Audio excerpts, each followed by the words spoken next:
নমস্কাৰ। এগৰাকী সুখী আৰু আত্মবিশ্বাসী মানুহ হিচাপে নিজকে গঢ় দিবলৈ আমি কি কৰিব লাগে? নিজৰ প্ৰতিভাৰ ওপৰত বা নিজে যিটো কাম ভাল পাওঁ, যি কাম কৰিব লাগে সেই কামৰ ওপৰত আমি কি কৰিব লাগে? কাম কৰিব লাগে। তেতিয়াহে মানুহৰ মনত সুখ আৰু সন্তুষ্টি লাভ হয়। সেইবাবে এটা সময়ত ময়ো এই ফিটনেছ ইণ্ডাষ্ট্ৰিটোত বহুখিনি জ্ঞান আহৰণ কৰিছোঁ। এখন টপ মোষ্ট একাডেমীত মই মাষ্টাৰ টিচাৰো আছিলোঁ, K11 ফিটনেছ একাডেমী মুম্বাইত। সেই গতিকে বৰ্তমান যুৱচামখিনি এনেকুৱা লাগিছে যে এচাম বডি বিল্ডাৰে বৰ্তমানৰ যিখিনি জেনজি যুৱচাম সিহঁতক বিপথে পৰিচালিত কৰি আছে। সেইবাবে মই ভাবিছোঁ এটা বৰ্তমান এইখিনি সময়ত এটা ভিডিঅ' দিয়াটো খুবেই জৰুৰী।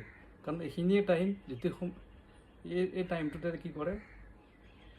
ইনজেকশ্যন মাৰে। এইটোৱে টাইম কিন্তু ইনজেকশ্যন মাৰা।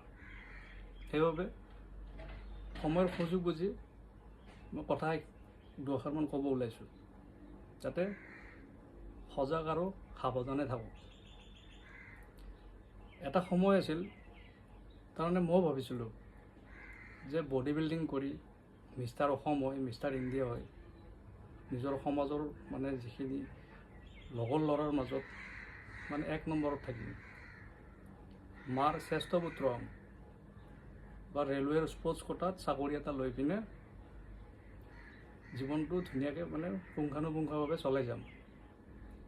কিন্তু আৰু সেইবাবে মই কি কৰিছিলোঁ? বডি বিল্ডিঙৰ এই জগতখনত সোমাই পৰিছিলোঁ।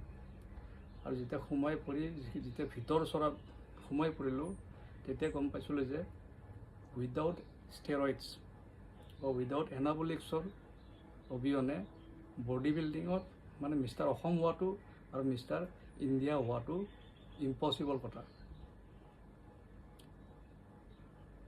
খোৱাৰ নামত যদি আপুনি লাখ টকা খৰচ কৰে, তেতিয়াহ'লে নিজৰ কষ্ট, ঘাম আৰু ত্যাগৰ মূল্যনো কি দিয়ে?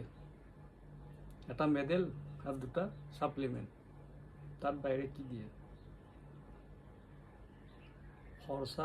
কিমান খৰচা কৰে, কিন্তু আপোনাৰ কষ্ট, আপোনাৰ ত্যাগৰ মূল্য এটা মেডেল দিয়ে মাত্ৰ। আৰু কিছুমান এথলিট মই এনেকুৱাও দেখিছোঁ যে নিজৰ প্ৰয়োজনীয়তাবোৰ পূৰণ কৰাৰ কাৰণে বা সেইটো টাইমত বহুত বস্তু পৰিহাৰ কৰিছিলোঁ।